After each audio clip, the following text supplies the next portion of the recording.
الحمد لله رب العالمين والصلاة والسلام على أشرف الأنبياء وسيد المرسلين نبينا وحبيبنا وقدوتنا وإمامنا محمد وعلى آله وصحبه أجمعين، أما بعد.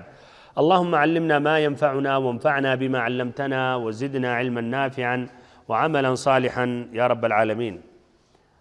قابل احترام معزز بھائیوں، عزیز ساتھیوں اور ہماری ماؤں اور بہنوں، یہ باب شروط الصلاۃ کا درس نمبر 20 ہے۔ سابقہ درس کے اخیر میں نے حدیث نمبر 22 پیش کی تھی، ایک مرتبہ پھر سے دہرا رہا ہوں۔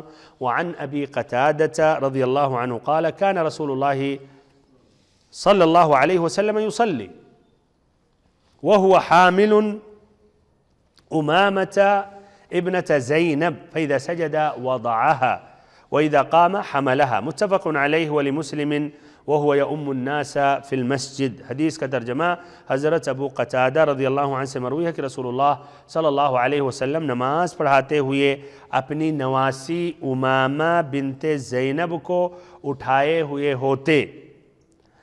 آپ جب سجدے میں جاتے تو اسے نیچے اتار دیتے، اور سجدہ کر کے کھڑے ہوتے تو اسے دوبارہ اٹھا لیتے۔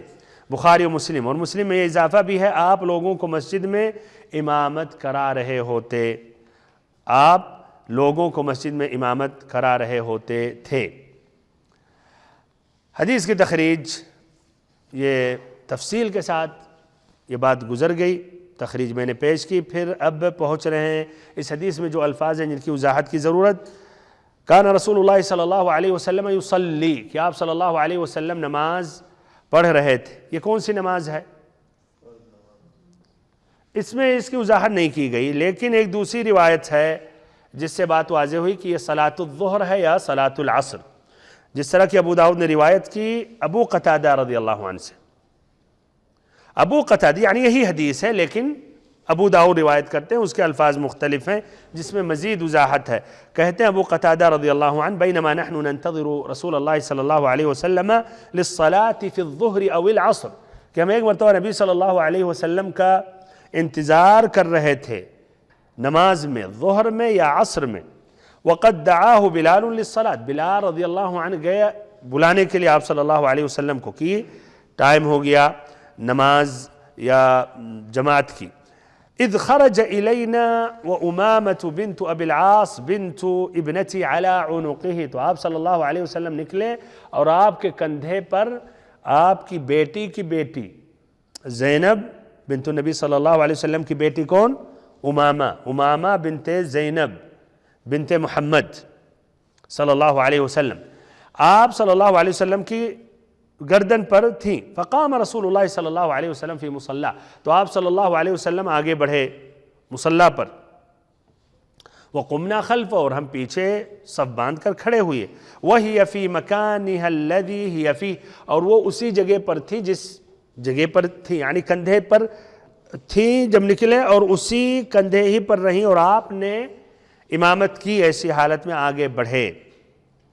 اچھا، تو یہ ابو داؤد کی روایت ہے، حدیث نمبر 920۔ اچھا، تو یہ کان یصلی، اس کی وضاحت ہو گئی کہ کون سی نماز، ظہر یا عصر، جس طرح کہ ابو داؤد کی روایت سے بات واضح ہوتی ہے۔ اچھا، کان یصلی، غور سے سنیں اور آپ سے پھر سوال کر رہا ہوں۔ یصلی یہ فعل ہے، فعل کی کون سی قسم ہے؟ فعل کے 3 قسم ہوتے ہیں، ماضی، مضارع، امر۔ تو یہ کون سا فعل ہے؟ یہ مضارع ہے، اور مضارع سے کیا فائدہ ملتا ہے؟ استمرار۔ تو کیا آپ صلی اللہ علیہ وسلم نے اس طرح کئی مرتبہ کیا، کئی مرتبہ امامہ بنت زینب کو کندھے پر لے کر گئے اور آپ نے امامت کرائی، یا ایک مرتبہ؟ اچھا، ابو داؤد کی روایت سے کیا واضح ہو رہا ہے؟ ایک مرتبہ۔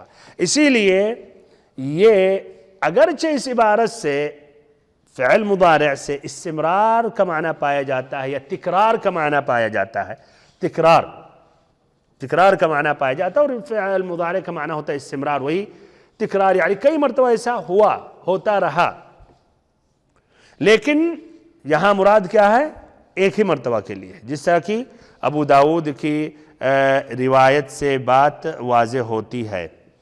تو یہ ہے کان یصلی، پھر اس کے بعد وَهُوَ حَامِلٌ أُمَامَةَ یہ جملہ اعراب لغت کے اعتبار سے یہ فی محل نصب ہے، اور اس کا اعراب کیا ہوگا؟ ہاں کیا اعراب رہے گا؟ کان رسول اللہ صلی اللہ علیہ وسلم یصلی وہو حامل امامہ، وہو حامل امامہ یہ چلیے محل نصب ہے، لیکن اعراب کیا ہوگا؟ اس کو کیا کہا جائے گا؟ محل نصب کیوں ہے؟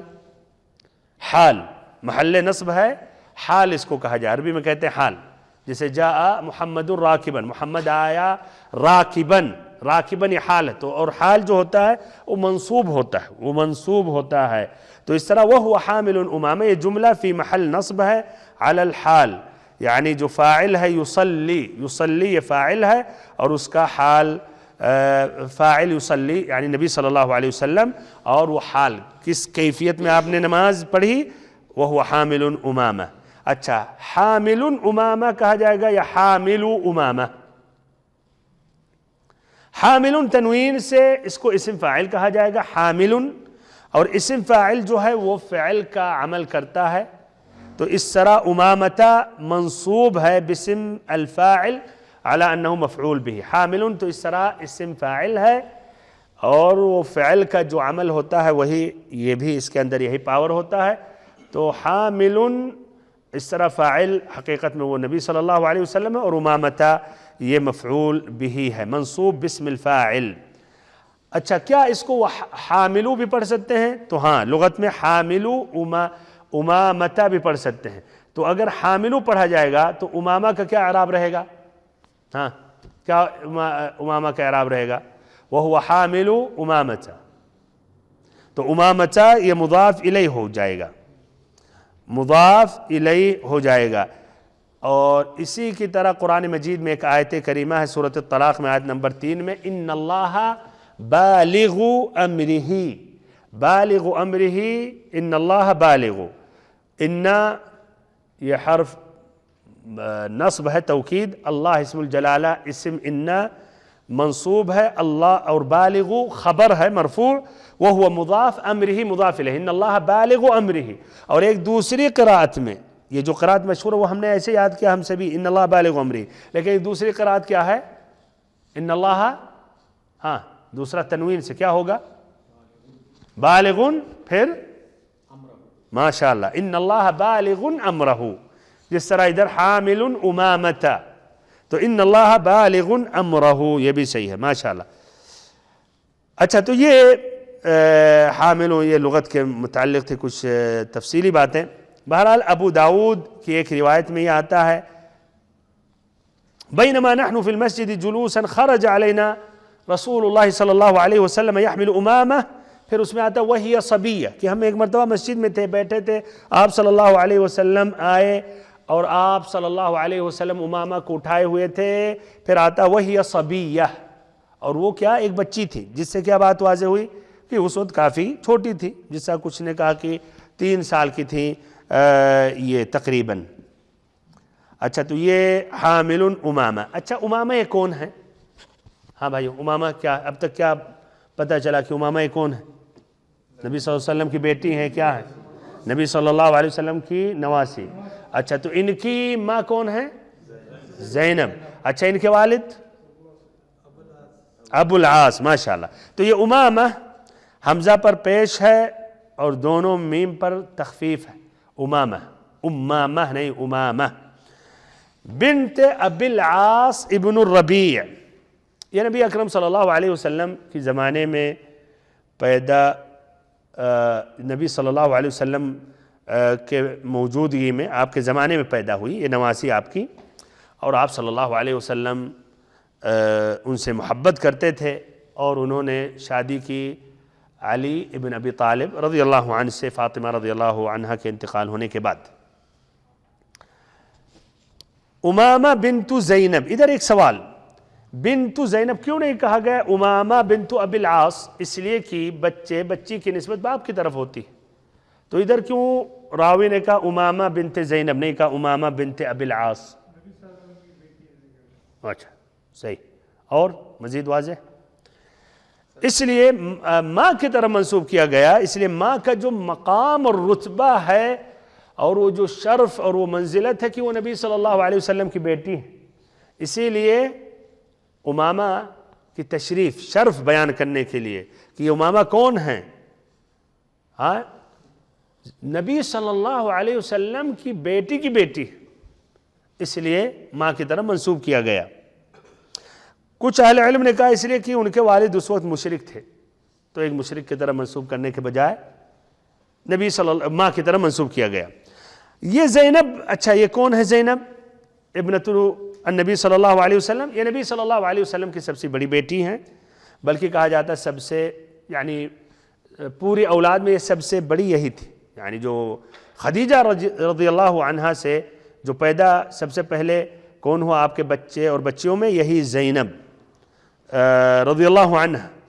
جب ان کی پیدائش ہوئی تو نبی صلی اللہ علیہ وسلم کی عمر صرف 30 سال تھی، اور ابو العاص نے شادی کی۔ ابو العاص کا کیا کوئی قرابت، کوئی نسبت، کوئی رشتہ داری تھی نبی صلی اللہ علیہ وسلم سے؟ تو یہ کون ہے ابو العاص؟ ہاں کوئی جانتا ہے؟ یا خدیجہ سے؟ یہ ہاں یہ زینب کے خالہ زاد بھائی تھے، یعنی خدیجہ زینب کی ماں تھی، اور ابو العاص کی ماں کون تھی؟ خدیجہ کی بہن حالہ بنت خویلد، خدیجہ بنت خویلد، تو حالہ بنت خویلد سگی یہ بہنیں تھیں، حالہ اور خدیجہ۔ تو یہ حالہ ابو العاص کی ماں ہے، اور زینب کی ماں خدیجہ۔ اس طرح بھائیوں ہم جانتے ہیں بہنوں میں تقریباً عورتیں مائل ہوتی ہیں اپنی بہنوں کی طرف، جس طرح کہ باپ مائل ہوتے ہیں اپنے بھائیوں کی طرف۔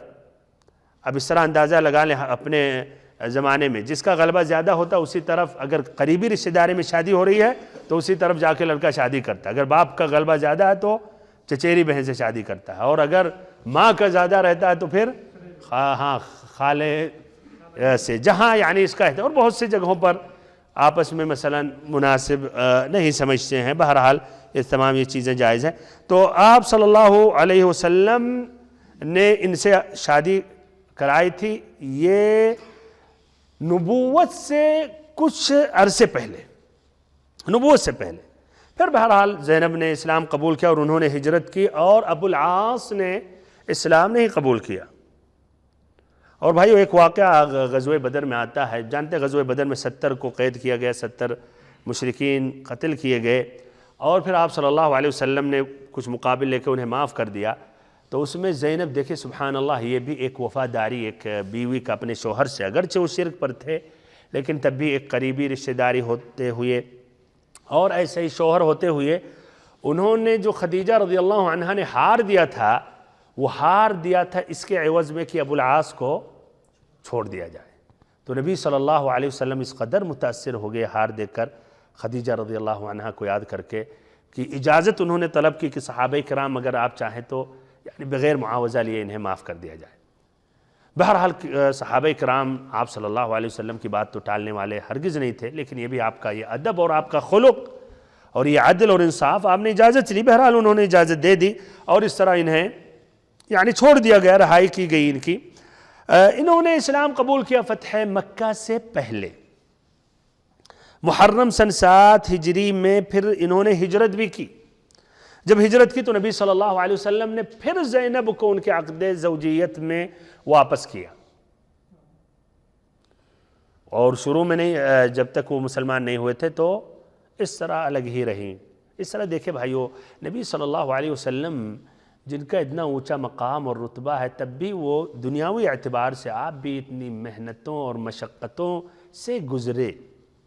یعنی جو بھی ہو، آپ کی بیٹی ہیں، جس طرح کہ ہم اپنی بیٹی اپنے بیٹے سے وہ ہم لگاؤ رکھتے ہیں، چاہتے ہیں ان کا اچھا رشتہ ہو، ان کا مستقبل بہتر ہو، اسی لیے ان کے مستقبل کے لیے بہت سے لوگ یہ جہیز ایک جو لعنت ہے وہ برداشت کر لیتے ہیں، زمینوں میں انہیں بیچ کے، تاکہ ہماری بیٹی کا مستقبل بہتر ہو، جو بھی اگرچہ غلط ہے مثلا۔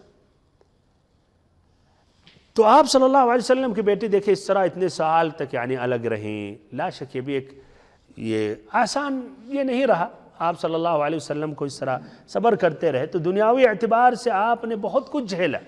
اس لیے بھائیو یہ زندگی جو ہے، یہ دنیا ہے، یہ سفر ہے، یہ حقیقی زندگی نہیں، حقیقی زندگی آخرت ہے۔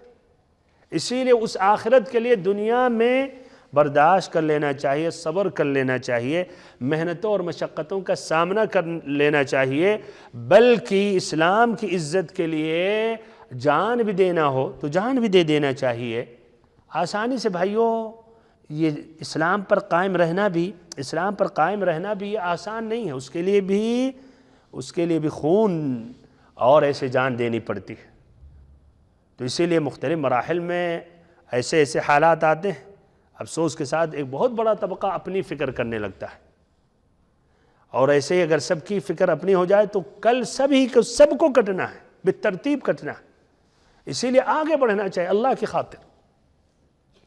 بہرحال اللہ المستعان، یہ زینب رضی اللہ عنہ کا انتقال ہوا سن 8 ہجری میں، یعنی اپنے شوہر کے ساتھ بہت ہی معمولی عرصہ رہیں، اور اس کے بعد ہی یہ امامہ رضی اللہ عنہ پیدا ہوئی، اور ان کا انتقال سن 8 ہجری میں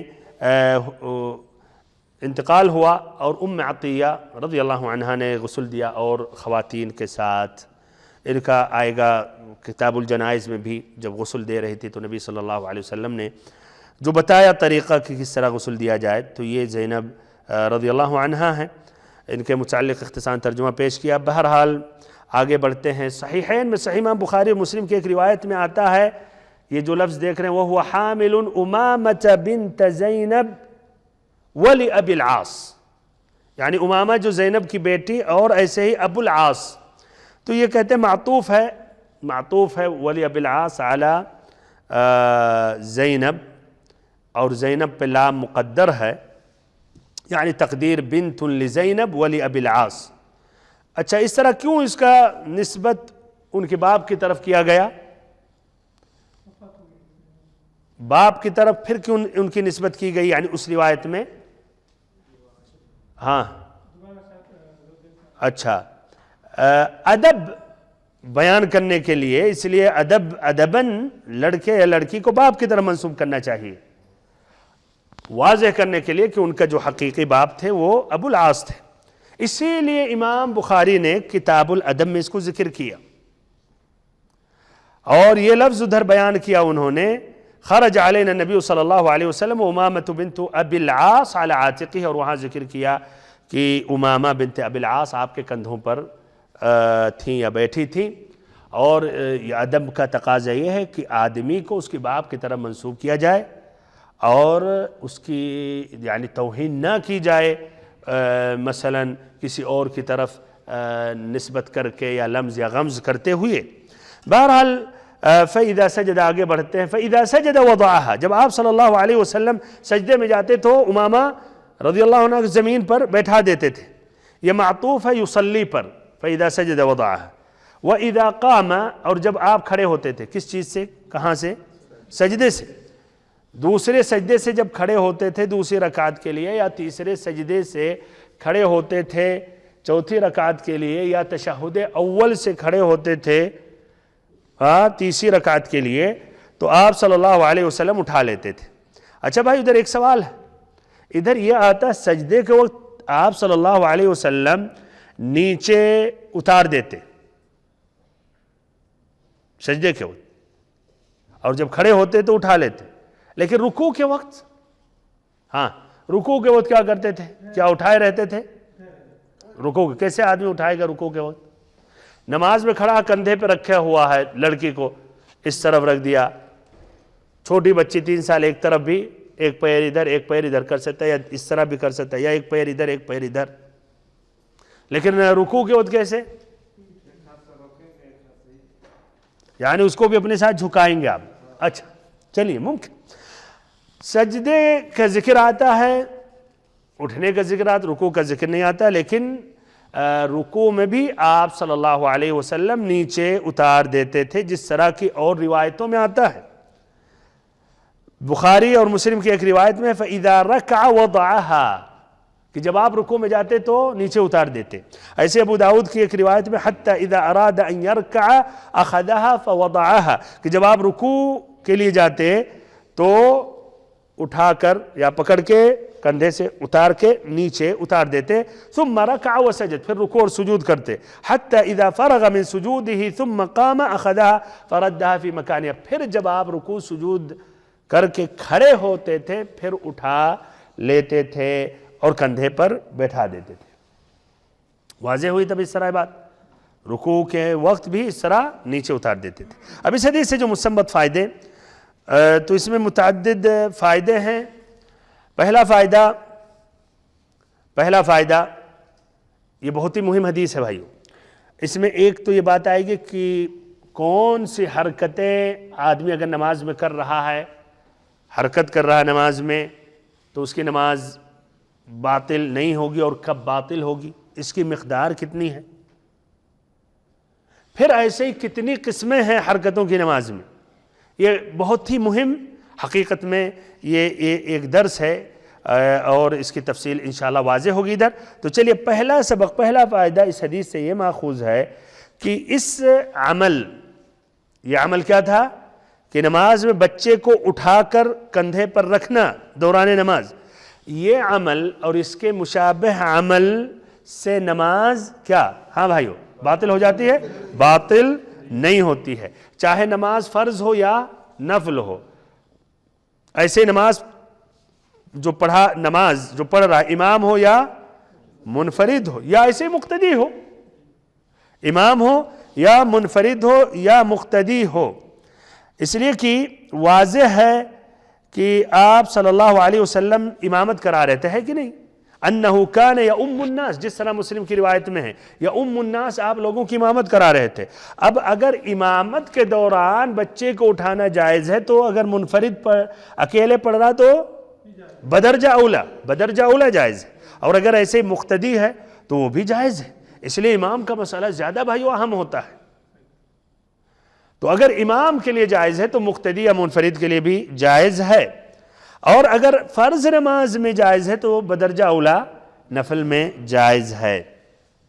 تو یہ پہلا فائدہ کہ اتنا عمل، اس سے مشابہ عمل نماز کے دوران کرنا، نماز اس سے باطل نہیں ہوتی، چاہے فرض نماز ہو یا نفل، آدمی امام ہو، مصلی امام ہو یا منفرد ہو یا مقتدی ہو۔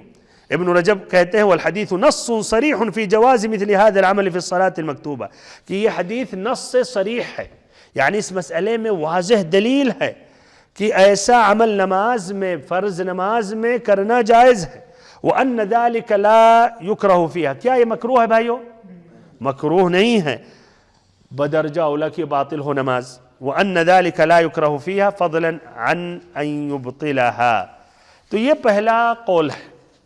اب اس سے واضح ہو کہ اس میں اختلاف ہے کہ نہیں بھائیو؟ تو دوسرا قول کیا ہے؟ ہاں ہاتھ اٹھا کے، دوسرا قول کیا ہو سکتا ہے؟ ہاں، نماز مکروہ ہے، نماز مکروہ ہے، اچھا، یا نماز باطل ہے۔ دوسرا قول یہ ہے، امام مالک اور اہل علم نے کہا، پہلی بات تو انہوں نے کہا کہ نماز میں اگر زیادہ حرکت ہے تو نماز باطل ہے۔ نماز میں اگر زیادہ حرکت آدمی کر رہا ہے، زیادہ عمل کر رہا ہے، نماز سے جو متصل نہیں ہے تو اس کی نماز باطل ہے۔ اچھا، اب نماز جب باطل ہے تو انہوں نے اس حدیث کو کیا کہا؟ عمل کثیر ہے یا عمل قلیل ہے؟ انہوں نے کہا عمل کثیر ہے۔ اچھا، اب اس طرح انہوں نے جو ان کا جو منہج ہے بنایا، جو ان کا جو مذہب ہے کہ عمل کثیر سے نماز باطل ہے، اور انہوں نے اس کو بھی کہا یہ عمل کثیر ہے، تو اب پھنس گئے۔ تو کیا نبی صلی اللہ علیہ وسلم کی نماز باطل رہی؟ تب انہوں نے کیا اب جواب دینا شروع کیا۔ تو انہوں نے جواب دیا، کئی جواب دیا، اور ہر جواب بھائیو ضعف، یعنی اس میں پاور نہیں ہے۔ تو کچھ نے جواب یہ دیا کہ یہ اصل میں حکم خاص ہے نبی صلی اللہ علیہ وسلم کے لیے۔ اچھا، اور کیا جوابات ہو سکتے ہیں بھائیو؟ بمعنی اس طرح اچھی طرح سمجھ جائیں، یعنی ان کے نزدیک کسی نے ایسا اگر کیا، بچے کو یا کسی عورت نے بچے کو اٹھا کر نماز اس نے پڑھی تو اس کی نماز باطل ہے۔ اچھا، اب جب آپ کہیں گے نہیں یہ حدیث ہے اس موضوع میں، نبی صلی اللہ علیہ وسلم نے امامہ بنت زینب کو کندھے پر رکھ کے آپ نے نماز پڑھائی، تو کہتے ہیں جواب دیتے ہیں، تو کئی جوابات میں سے کیا کیا جواب دیتے ہیں؟ ایک تو کہا کہ یہ خاص ہے نبی صلی اللہ علیہ وسلم کے لیے، اور کیا جواب ہو سکتا ہے؟ وہی بات وہی نبی صلی اللہ علیہ وسلم کے لیے خاص ہے. ہاں ایک جواب یہ ہے کہ منسوخ ہو گیا, شروع میں ایسے تھا بعد میں پھر منسوخ ہو گیا. اچھا اور جواب کیا ہو سکتا ہے؟ تیسرا جواب. ہاں